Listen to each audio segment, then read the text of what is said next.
सबसे पहले आपको पता कैसा चले कि आप काम करते समय स्ट्रेस में हो, और उसका कोई ऑब्जेक्टिव तरीका भी होना चाहिए।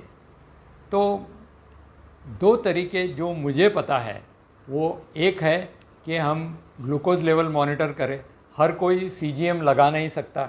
अगर आप सीजीएम लगाते हो तो आपका शुगर लगभग 10 से 20 पॉइंट से बढ़ जाता है जब कभी भी आप स्ट्रेस में आते हो, क्योंकि वो नॉर्मल फिनोमिना है। दूसरा है जो थोड़ा इजीली हम मेजर कर सकते हैं, वो है कि सैचुरेशन प्रोब जो कोरोना के समय हम यूज़ करते थे, वो हार्ट रेट भी दिखाता है। तो अगर हमारा हार्ट रेट 15 से 20% बढ़ता है, उस समय वो स्ट्रेस का पीरियड होता है। और ये सेम टेस्ट यूज़ होते हैं लाई डिटेक्टर में भी। जब कभी भी आप झूठ बोल रहे होते हो तब वो स्ट्रेसफुल सिचुएशन होती है, उससे हमारा हार्ट रेट और ब्लड प्रेशर दोनों बढ़ता है। और जब ये हार्ट रेट और ब्लड प्रेशर डिटेक्ट होता है तो वो लाई डिटेक्टर में पता चलता है।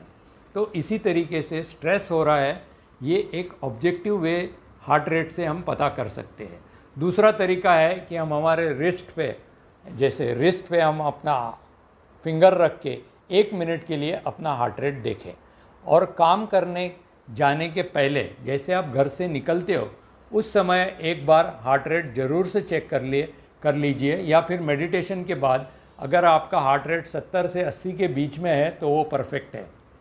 लेकिन फिर कभी भी ड्यूरिंग योर वर्किंग आवर्स जब आप काम कर रहे हो, अगर आपका हार्ट रेट 15 से 20% बढ़ जाता है, यानी 90 या 100 के ऊपर जाता है, उसका मतलब ये है कि आप स्ट्रेस में आ रहे हो, और उस समय आपको ये हैक्स यूज़ करने हैं।